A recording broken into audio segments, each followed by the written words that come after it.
All right. Today is May 17th, 2025.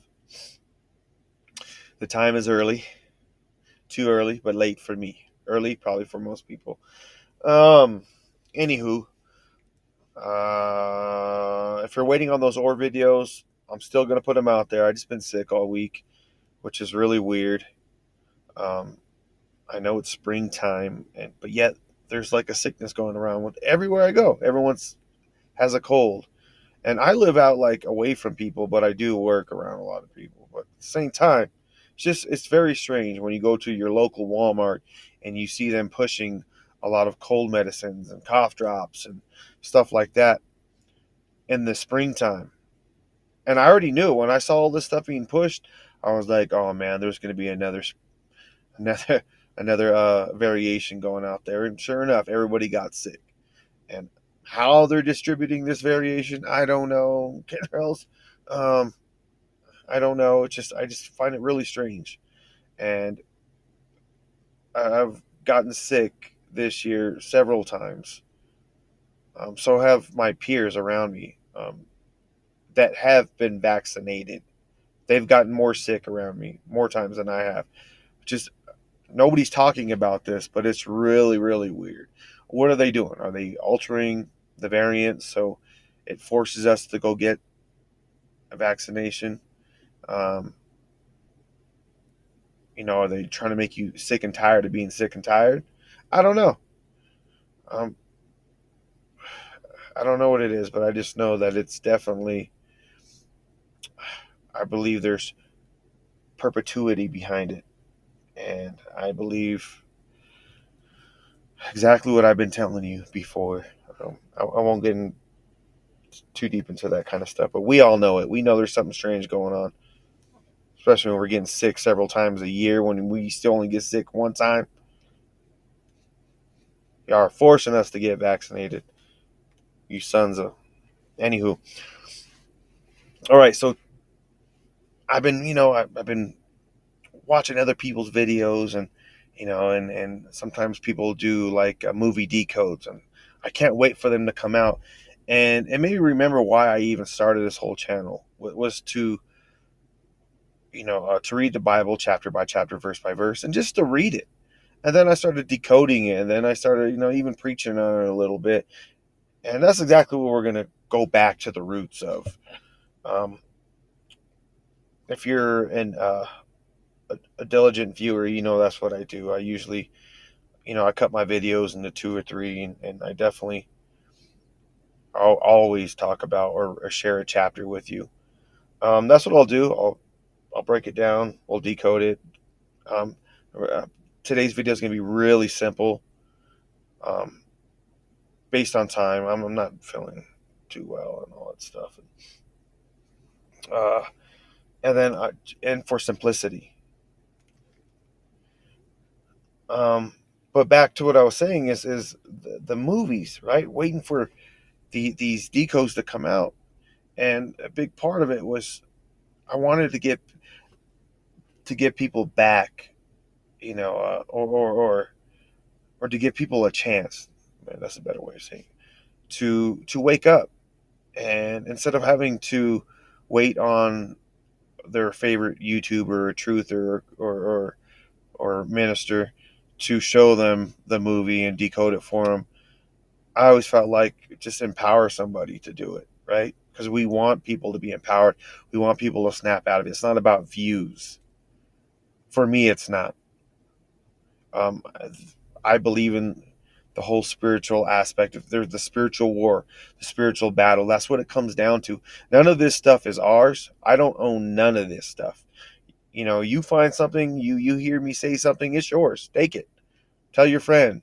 Whatever it takes to wake people up, to bring people back to Jesus, to God. And that's the whole premise of all of this originally and still is.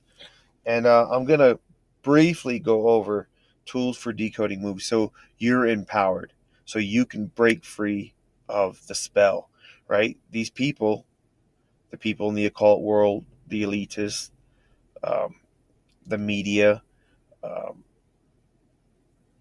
the politicians, all these people, they speak in this coded language, and it takes many years. It takes a lot of research and digging to figure out this coded language.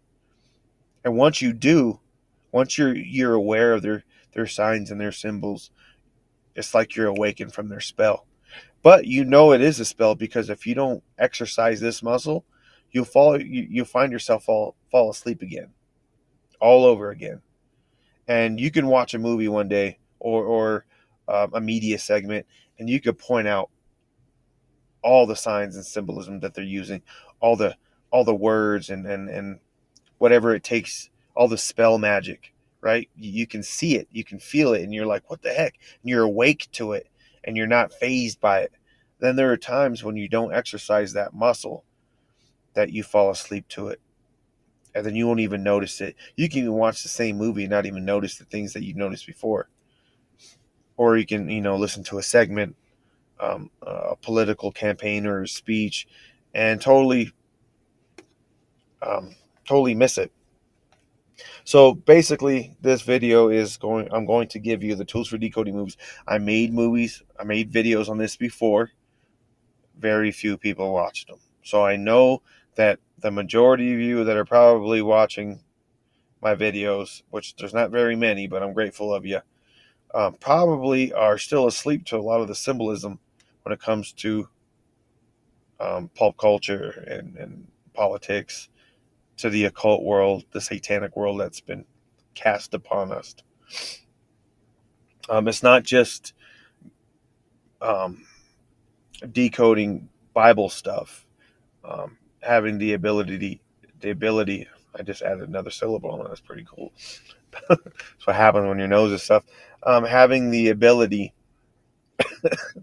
um, to see the Bible parabolically, literally, right? There's more than that, and which nobody even watched that video, which I gave you all the spiritual keys, not all of them, but a lot of them, to to be able to read or see the Bible, decode the Bible parabolically, literally.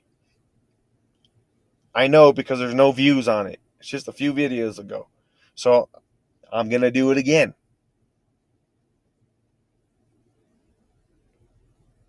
If y'all don't, or I'll just re-upload it. Somebody's got to watch it. I don't understand. They watched part 2. Y'all watched part 2, but didn't watch part 1. And part 2 was like not even half of the information I gave in part 1. Part 1, I even gave you the kitchen sink. So go back and watch those videos. We must worship God in spirit. Part 1 and part 2. Watch part 1. I'm gonna re-upload it. Re-download. Anyway, so here we go. So I'm just gonna run through these things. I'm gonna try to make this video short and sweet. And if you have any questions, leave them in the comment section. If you want to know more about something that I'm gonna say, like the rabbit, right? We've talked about the spiritual encodement of the rabbit. If you want more information on that, just let me know, or just go back and watch the tools for decoding movies. I break down each avatar, each symbol and sign, and I give you an explanation behind it. And even that, the one that you'll find in my latest list of videos, which should be somewhere towards the bottom, even that's a watered down version of the original. The year before that, I was throwing them out every few months, new ones that I would find, and breaking them all down, but nobody would ever watch those. So, anywho, uh, so I figured, because those were long winded, I shortened them, and I made them short and sweet. But yes, more people did watch the tools for decoding movies. It was just a few people, but it was more than what the other videos were getting. So here we go. So we're gonna start. I've talked about the rabbit many times, right? And look at, so in movies we see that the rabbit is a huge avatar, right? Remember, follow the white rabbit, what does this mean? What does this mean? What does it really mean? Right? And so many people have been trying to decode the rabbit, trying to figure out what it means. And yes, we kind of, there are bits and pieces of it that we get right. Some of these avatars are very layered, so they have multiple meanings. So I'm going to run through these all. All right, so the rabbit means secularism, right? Or the antithesis of Christ. If you want to know more about that, go back and watch those videos because I break down how and why it means secularism, right? Remember, it's the Chinese calendar or the Asian calendar system that um, coincidentally that the occult use and utilize. So that should tell you what direction that we're probably as a country going to end up going. It's probably going to be a one world totalitarian system, and who better than the Asian world are probably going to be the poster child, or at least the blueprint of how we're going to run this system. And what better country than China, right? They have the, the they're probably going to be the first ones to implement the global ID to their people, and then they already do the facial recognition system, um, so on and so forth. I know that it seems like we're at odds with them. That's the whole, you know, smoke and mirrors thing. That's exactly what they want you to believe. All right, so with that being said, the Vietnamese calendar, which they also go off of, the cat and the rabbit mean the same thing.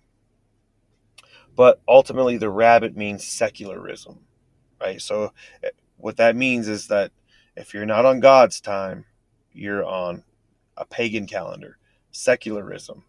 Anything that's other than God is the antithesis of God, which represents the AC. And then on the cat, you even have the AC ingrained in the word. Um, so that also means the same thing. Next, we have a bridge linking one time to another. Right? So every single movie, even the B movies, you'll always have these shots in front of a staircase or a bridge.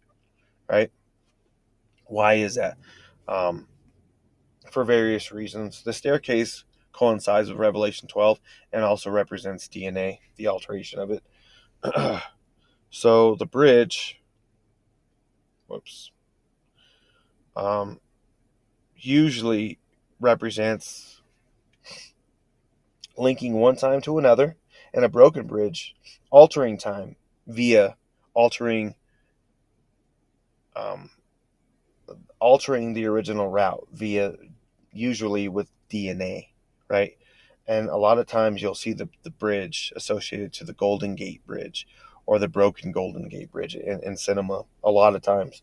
And you can see where they get it from because of the Golden Gate cloning facility, Golden Gate DNA. It's by altering the DNA, right? That's the origins of this stuff. If you need more information on this, go back and watch the Tools for Decoding movies. I explain it more. All right. What does that have to do with anything? Because that's exactly what it's all about, right? It's altering the DNA, whether it's physically in the physical world or spiritually, right? If your DNA can be altered, it cuts off your original connection to God. That's how they view it. So if they crash the bridge, they cut off your connection to God. If they alter the DNA in any way, shape, or form, even through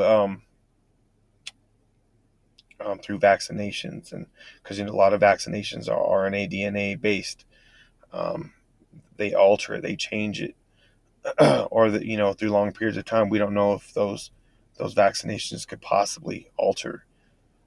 Even if it's a placebo, it's altering it via spiritually, just off your choice, right? When we don't seek God's counsel, so on and so forth. Can that bridge be fixed? I believe yes, when we seek God's counsel.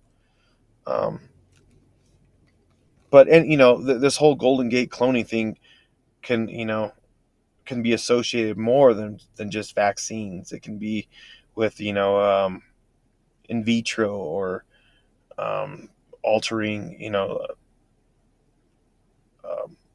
altering genomes.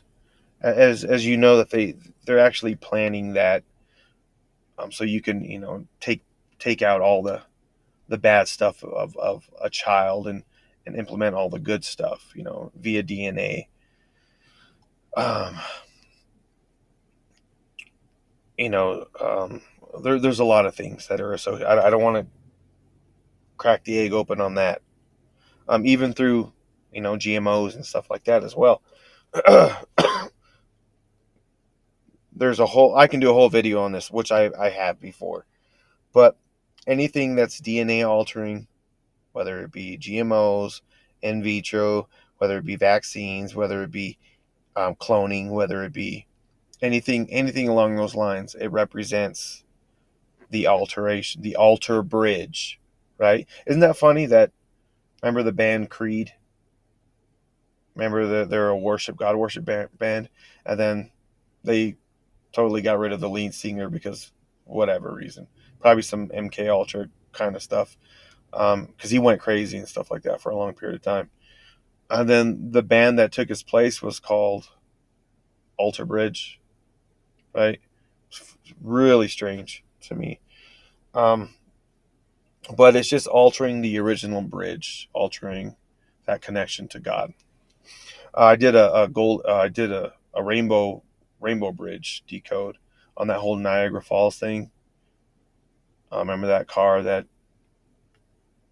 the electric car that just completely went haywire, went on its own and crashed the bridge. Anyway, I don't want to get into any of that stuff. Here we go. I'm gonna get stuck explaining all this stuff to you again, and then this video is gonna turn into a 3-hour video, which I don't want it to be. All right, so the dog represents the dog star, right? So the dog star originates from Sirius, right? And Sirius is all. Let me. Sirius is known as the dog star, reflecting its prominence in the constellation. Um, let's see. Sirius marked the flooding of the Nile in ancient Egypt, or represents the dog days of summer. Um, the etymology, Sirius comes from ancient Greek, the glowing, the scorcher. I know the Egyptians believe that Sirius is like a second sun, and when it's prominent at this specific time, the dog days of summer, it causes the Nile to flood and all that stuff. Um, but that's the reason why it gets so hot,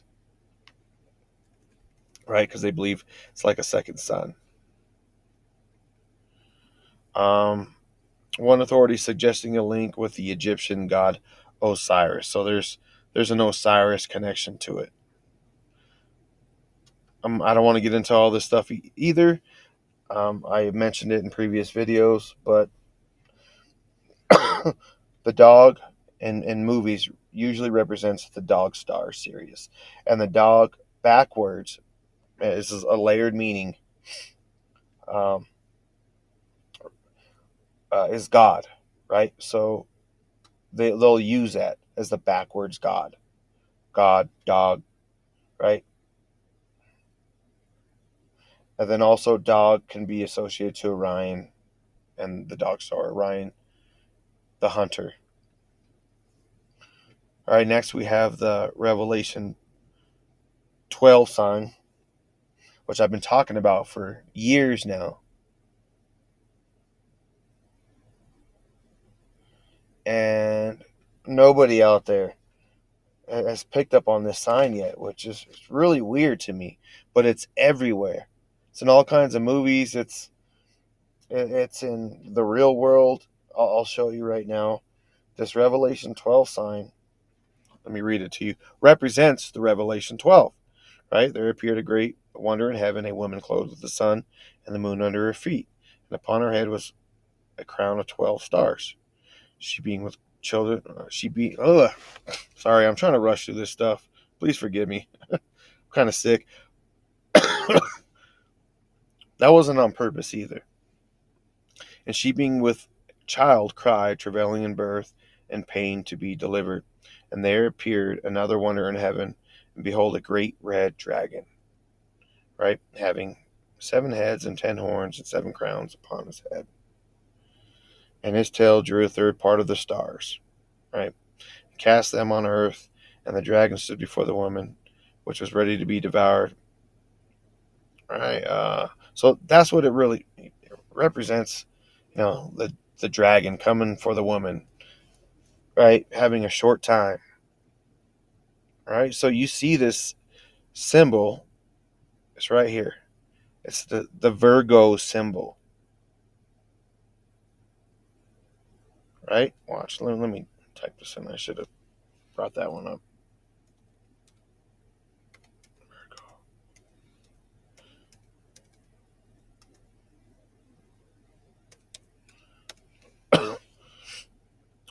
I'm not into astrology.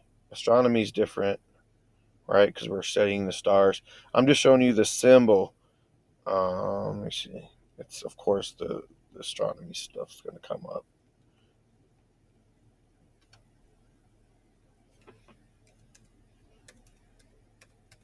Sometimes I mess up my wording and say astrology, but we don't study astrology over here. This is somewhat of it. See that same symbol? Let me get some more. Come on. Stupid stuff. It's really weird too. And only in the last couple of years, they added this extra little groove here. It used to just be one flowing symbol. They added this little groove right there. This little indentation. It was never there. But why? I think they're just trying to hide the sign. But that's ultimately the sign. That's not the sign. That's not the old school sign of it. I know that all this stuff sounds nuts to you, but trust me, once you have these tools, you can't unsee them.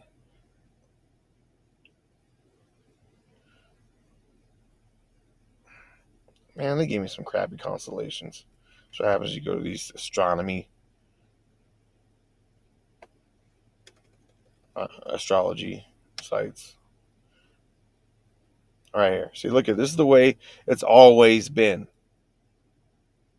See that symbol? We're gonna blow it up, right? What does that have to do with Revelation 12? Because it's the woman represents Israel, represents the timing, right? That happens around September, usually, right? That symbol's associated to it.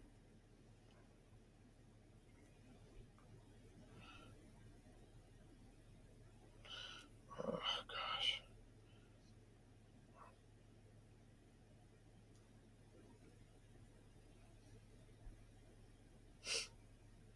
Okay, and then we see the symbol because it's a time marker. They're letting you know what time it is, and they use it. So we see it right here in the USPS. I'm like, okay, that's just by chance. Go back and watch the Revelation 12 sign symbol video I just did, a couple months back, a few months back. Look, it's right there in the eagle.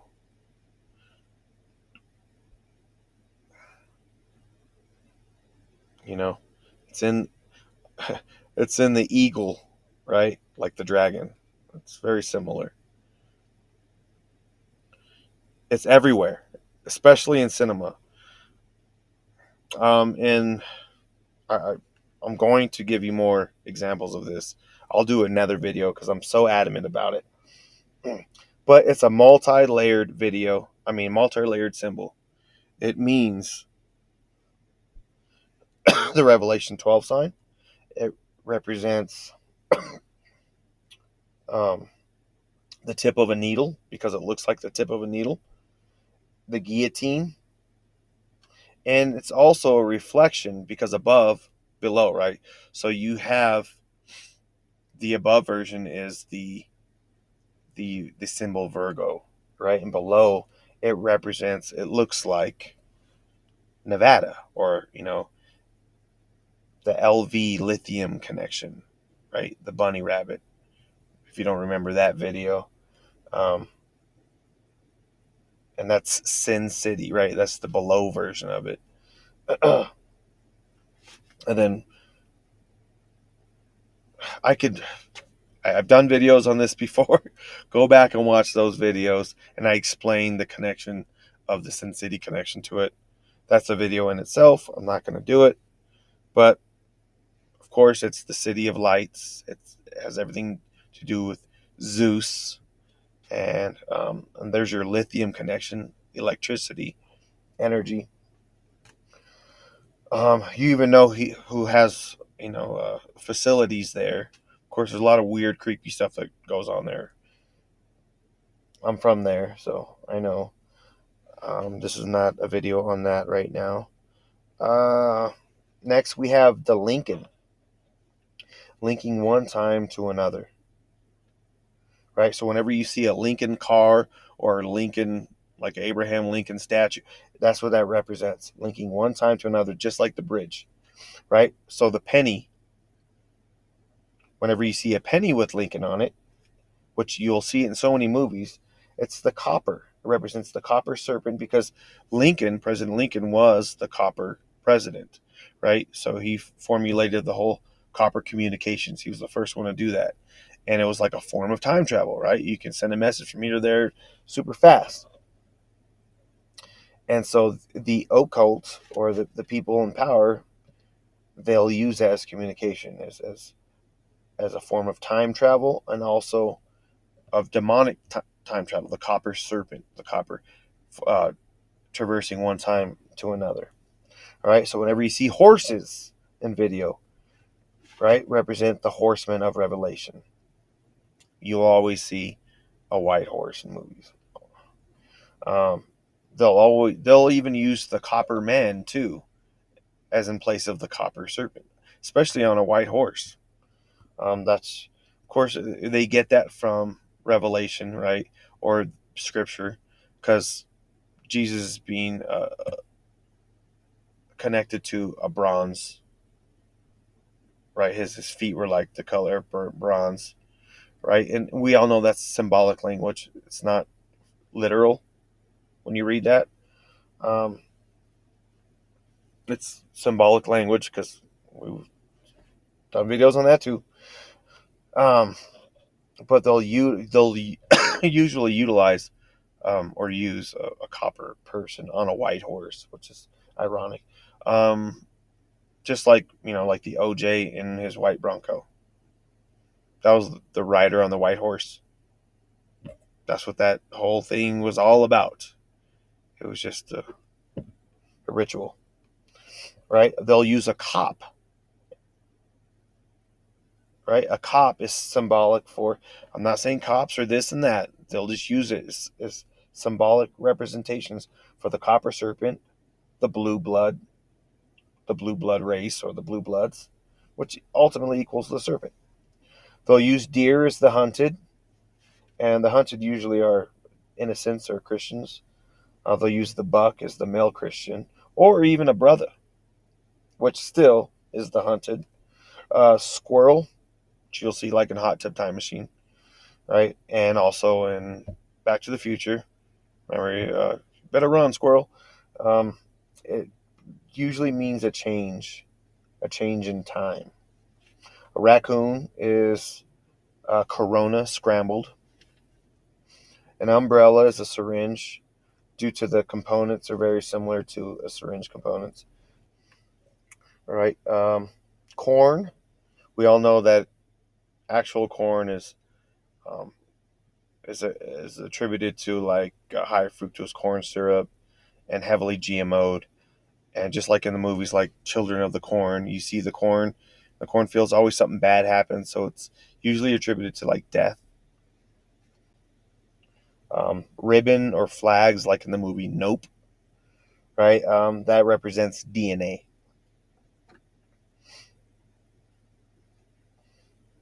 And all the other movies, it means the same thing. It's just got to be able to see it spiritualized. Like the name Frank, so you always will see the name Frank, and these are just a couple of the things. There's so many more um, signs and symbols and avatars that have definition and meaning to them that can help you decode. I'm just mentioning a few in this video for the sake of understanding. Frank is always associated. Frank is just the name of the same symbol, the rabbit, just like in the movie Donnie Darko. So whenever you see somebody's name Frank, it represents the rabbit. Um, uh, the name Lily represents the vaccinated generation. I get into detail in my earlier videos. Jimmy is a phallic name. John is a phallic name. So on and so forth. So names of characters have a lot of meaning to them. All you have to do is just do a Google search and get the name and the meaning, get the understanding of where they're going for in the movie. There's a lot of numerical symbolism in movies like the number 22 and 33 and 88, right? So 22 represents BB, right? Alphanumerically. And that equals, it looks a lot like 2 8s because that's what it represents. So 22 equals BB 88. 88 equals the X because the Hebrew numerical value is 22, right? And what does the X mean in Hebrew? It represents a mark, a warp speed to the mark. That's what it represents. So whenever you see 22, that's what it represents. Did a video on that one too. Um, like the number 66, uh, I personally believe it represents being able to see in double, spiritually and literally. And that's associated to the 6,000 years biblically. Seeing in double. 33 represents, it's the Freemason number, and also possibly the number that Jesus died. Who knows? 911, 911. Whenever you see a cop, that also represents 911, 9/11, right? Number 9/11 was just a visual representation of corrupting the original genome, the original DNA, right? When you alter it in any way, shape, or form, it represents the X, right? So the two buildings represented the X and the Y. They're taken down and it's being rebuilt. And now you have the X and the Y. Biblically speaking, a woman shall encompass a man, right? What that means is not a literal woman, um, the feminine spirit, right? Earthly based doctrine, earthly understanding, the earthly means secularism, right? When we are earthbound, when we live for these earthly things, these material things, right? When we're material based, we're cut off from the spiritual, we're cut off from heaven when God is not on the forefront. That's what that means. And that's just what it means. I explained this in previous videos as well, how the feminine is associated to the earth, just by not because it's associated to the woman, but just how, like, we even call the earth Mother Earth, right? Just because of the natural sequence of things biblically. So it's utilized that way. A lot of people say, "Oh, it's because of the divine feminine," of course, but it's more than that. It's biblical, and the biblical understanding of the feminine is usually associated or is associated to the earth. and anything earthly. As the woman was made for the man, and man for God, right? It goes in that sequence. Of course, a man for the woman, woman for the man, of course, but man is the image of God, and woman came from the man, right? I explained this in better detail in previous videos. I'm in a rush right now, so I'm not going to go back and explain all that stuff.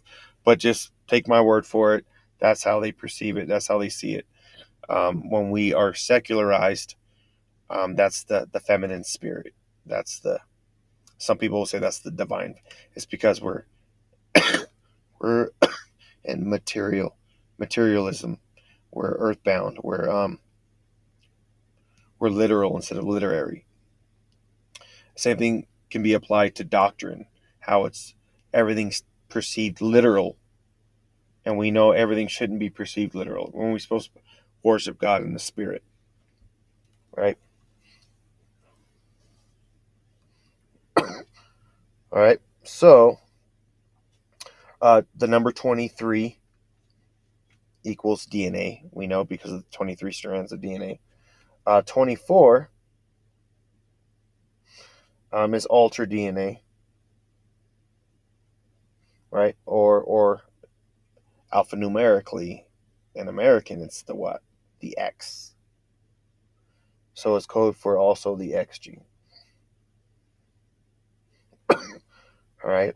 So the X represents exactly what I just talked about. The the divine feminine, or the earthly understanding. Secularism. Don't mind my good old cough. Dying over here. Son of a gun. The number 88. We all know by now means warp speed, time, and space. The sun and the moon make a figure 8 in the sky. The shark represents dire warning, or the fin, or even the word fin, or the name fin, right? Because it means the end, right? It represents a dire warning. Orchid, plants, they love using flowers. The orchid represents poison because orchids are poisonous to small animals. The lily represents the vaccinated generation again. The sunflower is associated to the sun. It could be associated to any kind of sun god, even if they're trying to depict Jesus too. It's unfortunate. Uh, they'll use vehicles. Cadillac DeVille is, to play on words, is the devil, right? There's a lot more, but I'm not going to get into those. All you got to do is just figure out the name of the vehicle, and you can figure it out. The air conditioner is code for the AC. Get it? Or the air vent is code for the AC as well, because it's just you turn your C upside down, you have a V. It also represents the divine male and female. Twins usually represent the Gemini, right? Um, and that can be broken down to seeing double, or seeing spiritual and literal, heavenly and earthly. So people don't realize either when they see the whole twin, or the twin spirits. That's what it represents. Cows, you should know that by now, always represents the Vaca vaccine.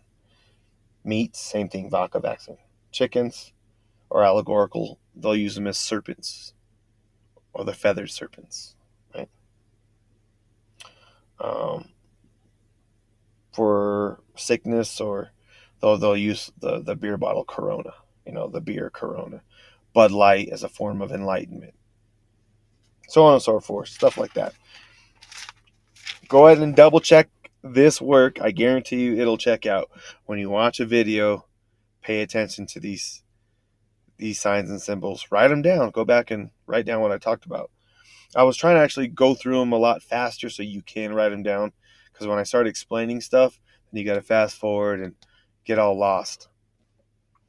If you just need me to blast through them again, leave a comment, or if you have any questions about them, leave a comment.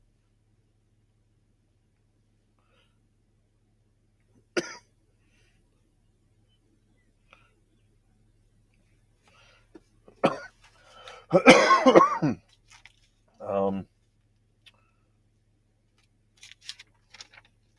right, so I'm going to simplify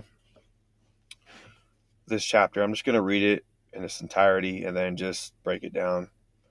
I'm not going to do it old school way today because I don't have the time, and I definitely don't feel good, and I sound like crap. I'm coughing. Probably blowing out your eardrums. So we're just going to break this down as simple as possible.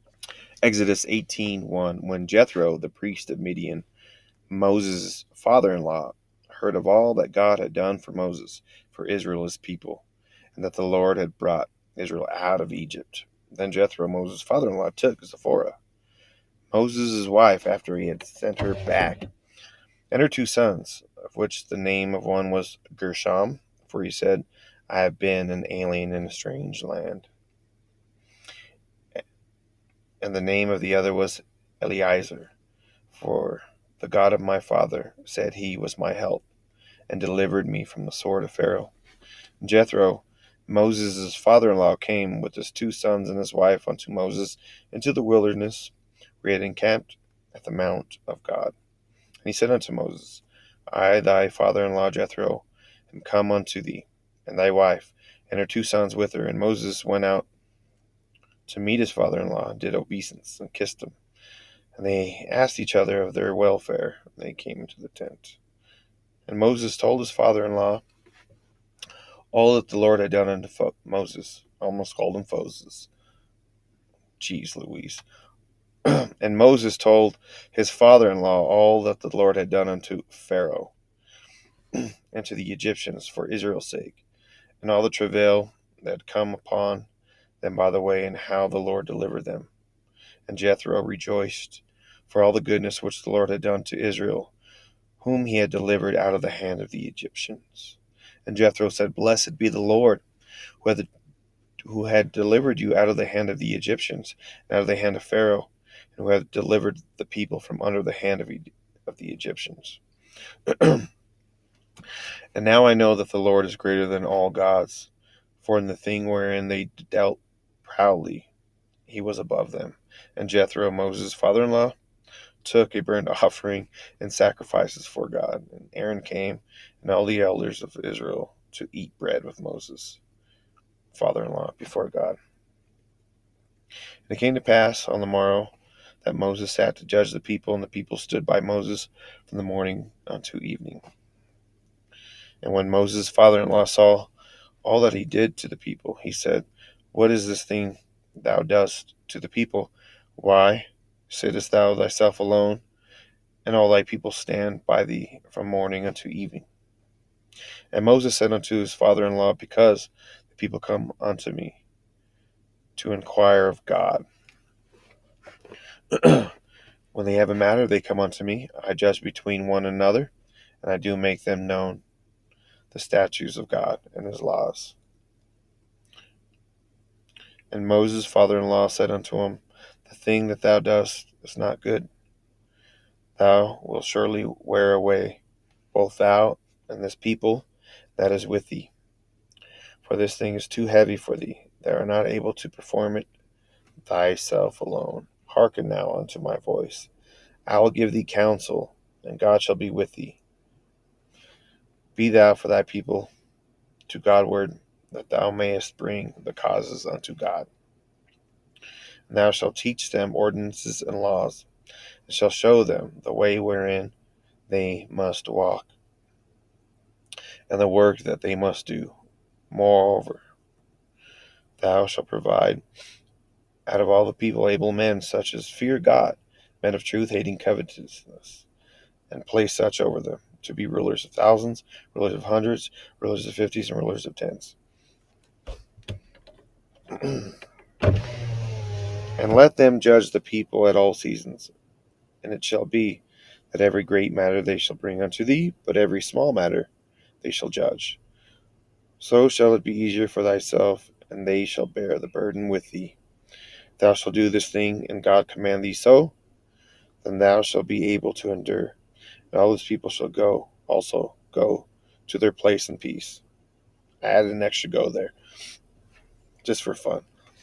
So Moses hearkened to the voice of his father-in-law and did all that he said. Moses chose able men out of Israel and made them heads over the people, rulers of thousands, rulers of hundreds, rulers of fifties, and rulers of tens. They judged the people at all seasons. The hard causes they brought to Moses, but every small matter they judged themselves. And Moses let his father-in-law depart. He went his way. He went his way into his own land. All right. So, from a literal point of view, what do we see in this? What's the message that we get? And please forgive me for my public reading, for it's a little rusty. It's hard to read too, trying to hold in coughs as well. So, but what do we get from this message? The literal translation. So we can't have any literalists to say, "Oh well, you're reading this all wrong." I don't think so. I think that what we see here, literally, the message that we see, is teamwork. Right? It's an easy message to understand, and it's a great message. In family, in church, in work, in spirituality, in the world, in the country. We can see in our own country when we don't have this association with this teamwork with other countries, we can see how fast, um, the deterioration of the country. We can see how fast things can start falling apart pretty quick. And I know that we haven't really been hit hard by the choices that, the isolation of the choices by the people in power, but we will. And we can see that from a country standpoint, that we have this lack of teamwork, and with the countries around us and the countries overseas, that things start to fall apart, disintegrate, degenerate. Um, and I think right now is a good example of utilizing, you know, um, trying to do things yourself, right? You stretch yourself out way too thin. You can even isolate yourself.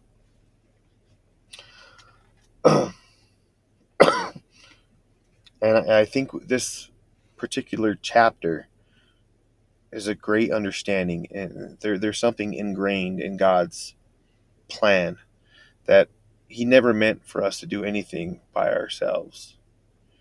Is that He meant for us to be associated together, to communicate together, to help each other out. And I think that's the reason why Jesus says that we should love one another. It's one of the greatest commandments, right? Um, it's mainly, chiefly, for forgiveness, but also for communication.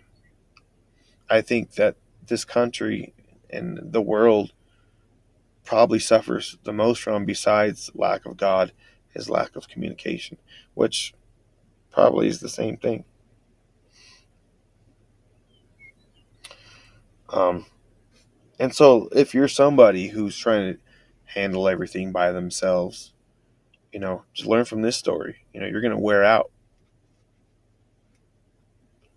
You're going to stretch yourself thin, and you're going to hurt even the people around you trying to do everything by yourself. Give yourself a break. Appoint people to help you out, whether it's in your family, whether it's the chores, whether it's your church.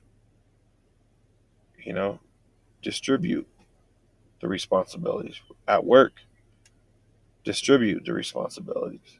Spirituality, you know, any kind of spirituality.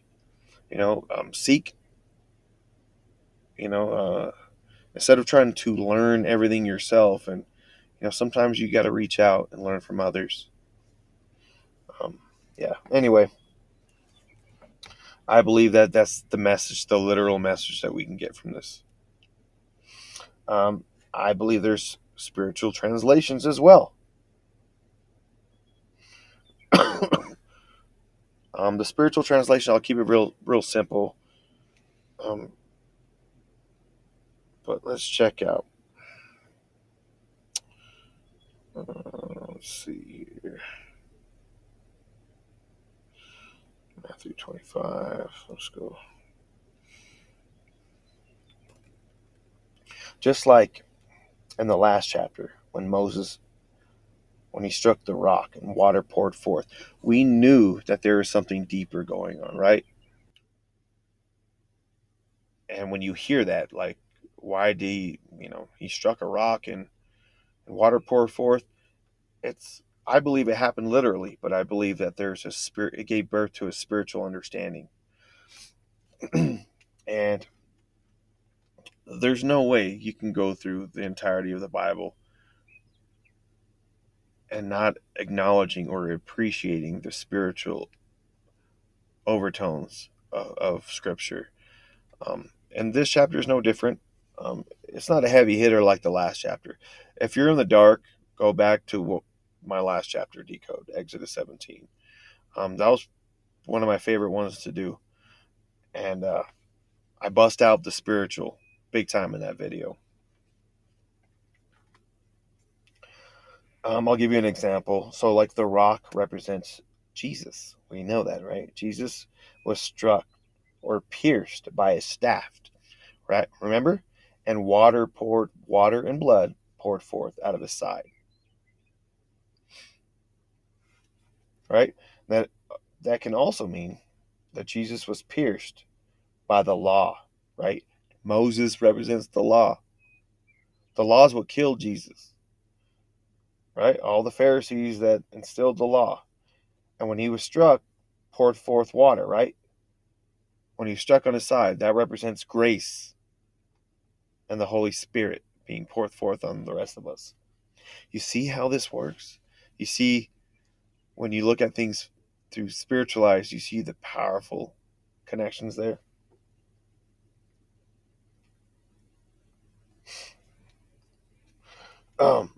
No difference in this particular chapter. So ultimately, what I'm saying in chapter 18, I see a parallel here,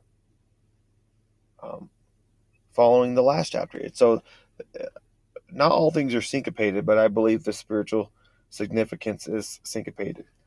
I'll give you an example of what I'm saying. I believe it's an end time parallel. Right? So if you go back and watch chapter 17, I also equate it to the right and left hand paths. Right? That's the reason why right after that, they go to war. Moses is stuck with his arms in the air, right? Under a stone, which is a rock, keeping his hands in the air. And, the left represented Amalek and the right represented, Moses or, his people and all that, the Israelites. And then every time it teetered, right? So there was this right and left hand path promises, right? Eternal promises versus spiritual promises that were connected to the striking of the rock. The striking of the rock was pouring forth Jesus, right? Grace and the Holy Spirit upon people. And then immediately after that, there was like judgment. He was stuck with his hands in the air. So the people who lived for the earth, earthly based people, literal based people, they lost the war. The people who won the war, Joshua, remember? Joshua fought the war. This was in the last chapter. And it also represents the books. And then right after that, right after Joshua won the war, there's judgment. Moses is judging all the people. And Moses is getting help from selected people. So Moses is allegorically Jesus. The selected people are the people of the millennial reign, are going to be judging angels. They'll judge, helping the judgment, being kings and priests and the new age rulers. As we just read that every other verse, he selected rulers, and then you see, then they cast judgments. Then they helped him judge. Which I'll go back to that in a minute. So you see in these last two chapters the biblical end time story, just like you see in the books. So remember in the books, I was telling you, you can summarize every book and get the end from the beginning. And I believe it ends at Judges. So in the same thing, you have Exodus, right? And like exiting this old world into God's new world. Then you have Joshua, right? The story, the book of Joshua, reclaiming the land. That's what that whole book's all about. Then you have what's after Joshua, Judges. You get the end from the beginning, beginning from the end. We see the same thing in this story and the last two chapters together.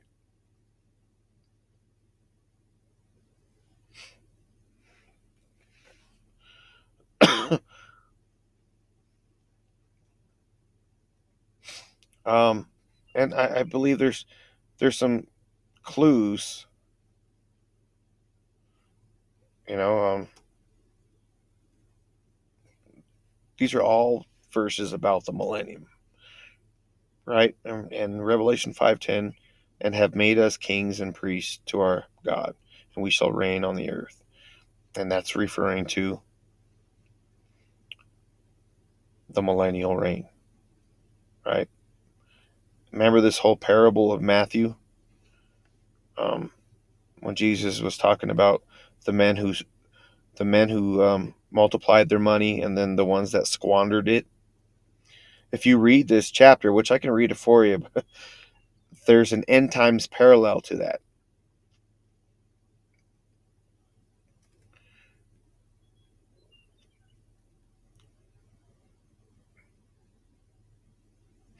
And how the talents will be multiplied, right? For those who serve God. There's a deeper meaning to this parable, of course, and Jesus even breaks down a lot of his, like the sower of the seeds and stuff like that. It's all referring to end times and how, like, the people who are good servants and stewards to God, you know, the things for them will be multiplied, especially, and they'll be appointed, kings and priests in the end times.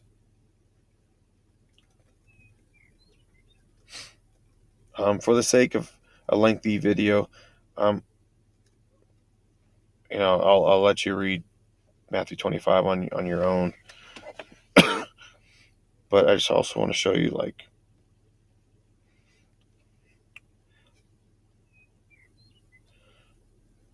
um, when he says that when Jethro, okay, so Jethro is, look at Jethro is allegorically God the Father. That's why he's the father-in-law. And right here he says, I will give thee counsel, and God shall be with you. So now Jethro's an expert in God. Now Jethro knows God personally. Like, why are these things instilled in there? Why is Jethro so sure that God will be with him based on Jethro's advice?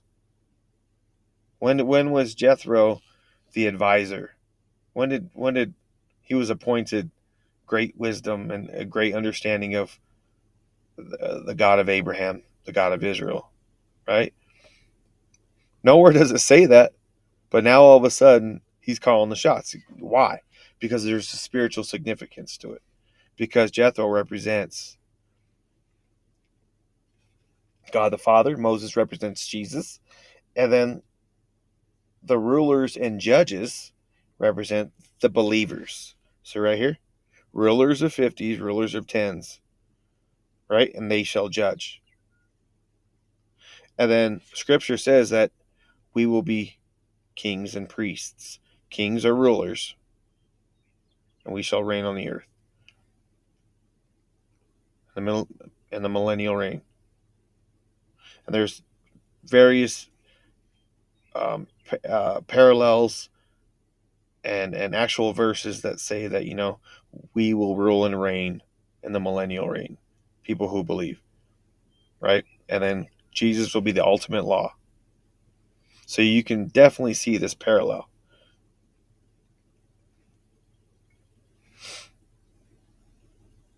If you think it's, I, I see the end in the beginning, and I believe this particular chapter is exactly what it's referring to. It's giving you a glimpse of the millennial reign, a glimpse.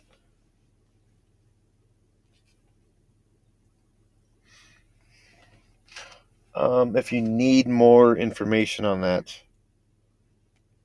here, you know what? Got a few more minutes. Let's go through Matthew 25. Let's see if we can see an end times parallel in this. For the kingdom of heaven is as a man traveling into a far country, who called his own servants and delivered unto him his goods. And unto one he gave 5 talents, to another 2, and to another 1, to every man according to his several ability. And straightway took his journey. Then he that had received 5 talents went and traded with the same, and made them other 5 talents. And likewise he that had received 2, he also gained another 2. But he that received 1 went and digged it in the earth, and hid his Lord's money. After a long time the Lord of those servants cometh, and reckoneth with him. And don't you see that this is all parabolic language? It sounds just like Exodus, right? Just like Jethro, allegorically being the father. This guy, the Lord of those servants, right? Obviously is Jesus. And so he that had received 5 talents came and brought other 5 talents, saying, Lord, thou deliverest unto me 5 talents. Behold, I have gained besides them 5 talents more. His Lord said unto him, Well done, thou good and faithful servant. Thou hast been faithful over a few things. I will make thee ruler over many things. Enter thou into the joy of the Lord. He also that received 2 talents came and said, Lord, thou deliverest unto me 2 talents. Behold, I have gained 2 talents besides them. His Lord said unto him, Well done, good and faithful servant. Thou hast been faithful over a few things. I will make thee ruler over many things. Ruler over many things. Enter thou into the joy of the Lord. Then which he had received 1 talent came and said, Lord, I knew thee, thou art a hard man, reaping where thou hast not sown, and gathered where thou hast not strawed. I was afraid, and went and hid thy talents to the earth. Earthly based doctrine, earthly based understanding, earthly based living. Lo, there hast thou is thine. Okay, I totally murdered that. Okay, Matthew 25:25. Okay, and I was afraid and went and hid thy talent in the earth. Lo, there thou has thy is thine. Jeez, it's just this crazy language. It's old English. His Lord answered and said unto him, Thou wicked and slothful servant, thou knewest that I reap where I sow not, and I gather where I have not strawed. Thou oughtest therefore to have put my money to the exchangers, and then at my coming I should have received my own with usury, with interest. Take therefore the talent from him, and give it unto him which have 10 talents. For unto every one that hath shall be given, and he shall have abundance. But from him that hath not shall be taken away even that which he hath. Wow. And cast ye the unprofitable servant into outer darkness. There shall be weeping and gnashing of teeth. So he's obviously weaving a literal with the literal with the literary, right? Because when you read it, like, this doesn't sound like you know a regular story. Why is he getting so ominous with his declarations here? Because Jesus is showing you there's a parabolic aspect to these stories, and clearly this story is referring to the people who serve God and the people who don't, right? And the people who are aware of it's almost like you call yourself a Christian, but you don't evangelize, or um, you're aware of the wickedness in this world, but you don't warn people. You're squandering it. You're squandering that, or you're really insightful with God's word, but you don't share it. You're squandering it. But clearly, you can see that there's a parabolic connection with Exodus 18. I see it, and it's just like how these servants will be rewarded, and they're will be like the chosen ones, and have made us kings and priests to our God, and we shall reign on the earth. Kings and priests. He clearly said that they're they will be rulers, right?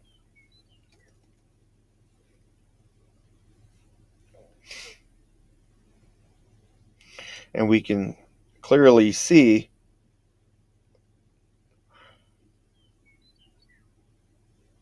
Let's see. Uh,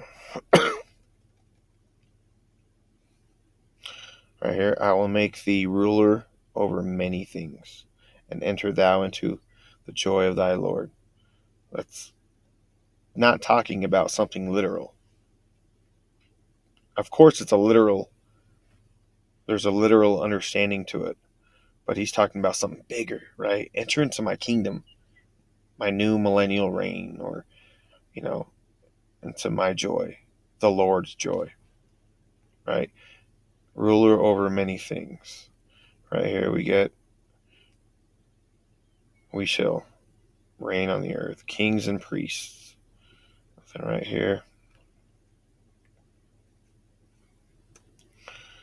um, Jethro gives him the orders.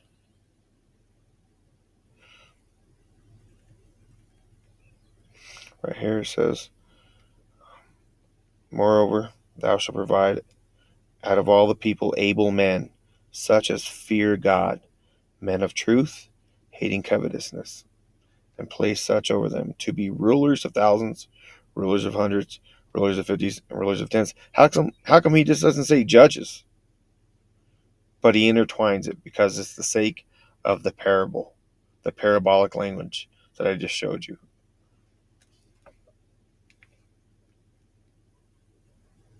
How this is an allegory to God's chosen people.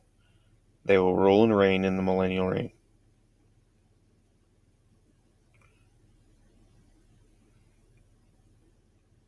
I try to make that as easy as possible. If you have any questions or comments, leave them in the comment section.